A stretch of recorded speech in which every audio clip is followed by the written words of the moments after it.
Hello friends, ఎలా ఉన్నారు? I hope మీరు అందరూ చాలా బాగుంటున్నాను. సో ఏపీలో మొత్తం తారుమారైంది, తెలుసు కదా. ఎలక్షన్స్ రిజల్ట్స్ టీడీపీ వచ్చింది. సో అది కూడా హై మెజారిటీతో గెలిచింది. అండ్ పవన్ కళ్యాణ్ కూడా 100% రిజల్ట్స్ వచ్చింది. 100% ఎంపీ అండ్ అసెంబ్లీ రెండు. సో చాలా బాగా వచ్చింది. అండ్ ఇది అన్ఎక్స్పెక్టెడ్ రియల్లీ. ఇంత హై మెజారిటీతో ఓకే గెలుస్తారని తెలుసు, కానీ ఇంత హై మెజారిటీతో టీడీపీ వస్తుందని రియల్లీగా ఎవరు అనుకోలేదు. ఎనీవే, అది పబ్లిక్ జడ్జ్మెంట్ అది. సో ఎవరు ఏం చేయలేరు దానికి. ఓకేనా? ఎనీవే, సో ఇప్పుడు దాని మీద ట్రోల్స్ చాలా నడుస్తున్నాయి. ఆ ట్రోల్స్ నుంచి మనం ఒక ట్రోల్ని చూద్దాం. సో ఇది ఓన్లీ ఎంటర్టైన్మెంట్ పర్పస్, ఎవరిని నొప్పించాలని బాధ పెట్టాలని కాదు, ఏ పార్టీనైనా కూడా. ఓకేనా సరే? సో ఐ హోప్ మీరు అందరూ అండర్స్టాండ్ చేసుకుంటారని అనుకుంటున్నాను. ఓకేనా ఫ్రెండ్స్? సో ఒకటి ఉంది, దాని మీద చూద్దాం ఎలా ఉందో ఏం కదా. ఓకేనా ఫ్రెండ్స్? Let's start. ఒక ట్రోల్ ఉంది, సో అది ఎలా ఉంది అనేది చూద్దాం. నాకు కొంచెం ఫన్నీగా అనిపించింది. సో ఐ హోప్ మీకు కూడా నచ్చుతానని కోరుకుంటున్నాను. ఓకేనా ఫ్రెండ్స్? రేపు రాబోయే రోజుల్లో ఆ ప్రతిపక్ష హోదా కూడా పోయి ఆడవారి ఉసురు వలన సర్వనాశనం అవుతాడు. ఇలాంటి దారుణమైన ఓటమి చవిచూడటం జగన్మోహన్ రెడ్డి జీర్ణించుకోలేని పరిస్థితి కనిపిస్తుంది. దాకా ఒకంత ఎమోషన్కి గురయ్యి, దరిద్రుడా, ఒక్క మాట మంచిది రాదు నోట్లోంచి. అది నూనె డ్రైనేజారా? చంపేస్తుంది. పవర్ స్టార్ కాదు పవన్ కళ్యాణ్, ప్యాకేజీ స్టార్. 2019లో మీ అందరూ కూడా ఆయన ప్రెస్ మీట్లు టెలికాస్ట్ చేస్తుంటారు, ఒకసారి రివైండ్ చేసుకోండి. ప్రజలు నిజాన్ని తెలుసుకోవాలి. అటు చూడండి, 175కు 175 వైనాట్ అని. 151 సీట్లు వచ్చిన వైసీపీ 15 సీట్లకు రాదని కూడా జరగచ్చుగా. నువ్వు అనుకుంటే అవుద్ది సామే. నీ నవ్వు వరం, నీ కోపం శాపం, నీ మాట శాసనం. కేవలం 9 మంది మాత్రమే పరిమితం అయిపోయే ప్రతిపక్షం మాత్రమే పరిమితమయ్యే అసెంబ్లీని ఆంధ్రప్రదేశ్లో చూడబోతున్నాం. అంటే కంప్లీట్గా అధికార పక్షమే ఉండబోతుంది. పెద్ద నేనైతే చేయగలిగింది ఏమీ లేదు. మూర్తి, ఎస్పీ వస్తున్నారు, మంచి కుర్చీలో. Okay sir.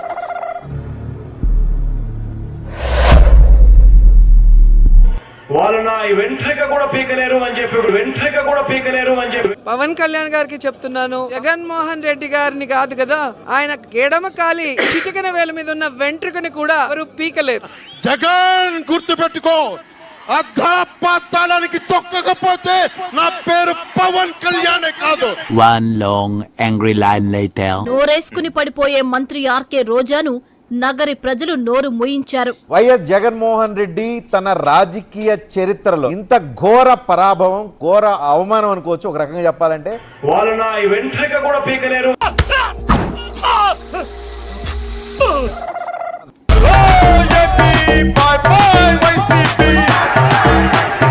తమాషాకి చెప్తున్నాడు అనుకున్నారు డాక్టర్, నిజంగానే పొడి చేశాడు డాక్టర్. వారెప్పుడు చెప్పింది చేస్తారు sir.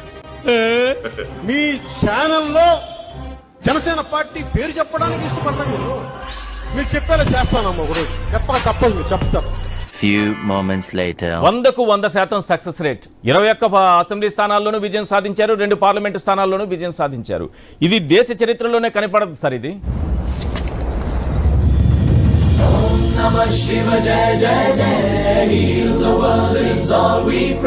Why not 175? Including Kuppam, including Mangalgiri. Why not? Even Pittapuram. Why not? Why not? నువ్వు దేనితో మొదలయ్యావో అది నీతోనే ఉంటుంది బద్దం. తీరా సీన్ కట్ చేస్తే ఏమైంది? నవరత్నాల్లాగా నవ ఎమ్మెల్యేలు. అలాంటి పరిస్థితి ఇప్పుడు. నెక్స్ట్ న్యూస్ చదవండి సార్. Next news. ఇంకో వార్త. పవన్ కళ్యాణ్ గారి గురించి నేను సవాలు విసిరానండి. ఏంటది?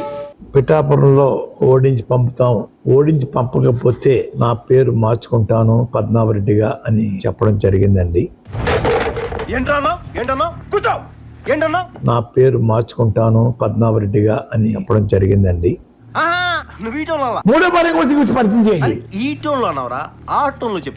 పిఠాపురం తన్ని తరివేస్తారు, మిమ్మల్ని తన్ని తరవపోతే ప్రజలు నా పేరు పద్మనాభరెడ్డిగా మార్చుకుంటాను.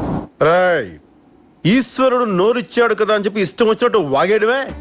ఓటమి చెందాను అన్న మాట ప్రకారంగా పేరు పద్మనాభరెడ్డిగా మార్చమని చెప్పేసి. అసలు పేరులో ఏముంది? నాకు తెలియక అడుగుతాను. మనం పుట్టేటప్పుడు ప్రేరణతోనే పుట్టామా? పేరు కోసం ఇంత పెనుగులాట ఎందుకు అంట?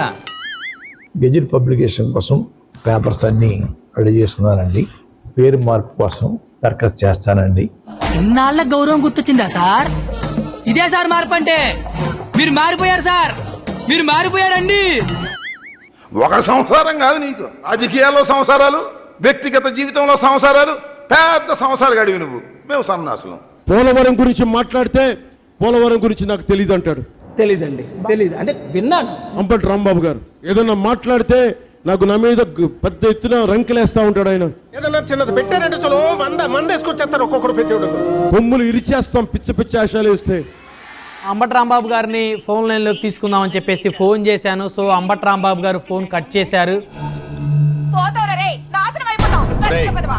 ఫోన్ ఎత్తితే పోతాను. ఫోన్ కట్ చేసేటేంటి? బహుశా ఆయన కూడా ఓటమి చెందారు కాబట్టి ఆ నిరాశలో ఉండి ఫోన్ కట్ చేసి ఉండొచ్చు మురళి.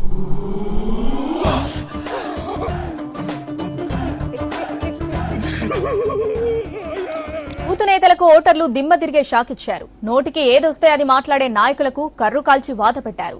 ఏదో ఫ్లోలో అనేసాలేరా, విసుక్కుంటావేంటి? ఆంధ్రప్రదేశ్ లో బూతులకు బ్రాండ్ అంబాసిడర్లుగా ఉన్న నేతలంతా ఓడిపోయారు. తొండకి ఉడతకి తేడా తెలియని మీ మొహానికి రాజకీయాలు ఎందుకు గాని తడిగుడ్డేసుకుని తొంగండి.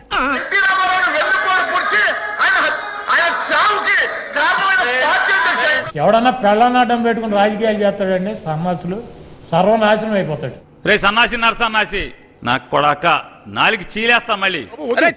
మనం ఏమిటి, మన కమ్యూనిటీ ఏమిటి? ఇందాక నుంచి ఆయన బూతులు ఏమిటి? మీటా గారు మీరు ఆ బూతులు పంచాకు ఆపి శవం పడి చూడండి సార్.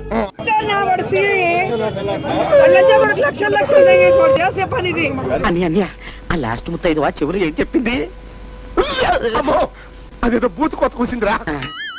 ఫాదరు, నా బ్రదరు, నా సిస్టరు, 22 మంది ఫ్యామిలీ మెంబర్ రిలేటివ్స్ ఓట్లేశారు. 4 ఓట్లు వచ్చాయి అక్కడ. మన ఇంట్లో ఉన్న ఓట్లు 3, అందులో నాకు పడ్డ ఓట్లు 2. ఎవరు మీలో నన్ను మోసం చేసింది? 1 మినిట్ ఆశీర్వదించండి మావయ్య. చూసారు ఫ్రెండ్స్ ఎలా అనిపించింది? నాకు చాలా ఫన్నీగా అనిపించింది, అందుకే నీకు షేర్ చేస్తున్నాను. ఎనీవే టీడీపీ గెలిచింది కాబట్టి సో ఓకే, అది కూడా హై మెజారిటీతో గెలిచింది. సో ఇక్కడ బీజేపీ కూడా వచ్చింది ఫస్ట్ టైం అనుకుంటా, లాస్ట్ ఇయర్ కూడా వచ్చింది అనుకుంటా, ఐ థింక్ సో, అందరూ ఐపీలో. ఎనీవే ఈ ట్రోల్ ఎలా నచ్చింది మీకు కామెంట్లో కామెంట్ చేయండి. సో ఇంకేమైనా వేరే ఫర్దర్ ట్రోల్ గురించి మీకు కావాల్సి వస్తే కంపల్సరీ కామెంట్లో కామెంట్ చేయండి, నేను మళ్ళీ పెడతాను. ఓకే ఫ్రెండ్స్, మళ్ళీ కలుద్దాం. Please subscribe and support. Okay, thank you.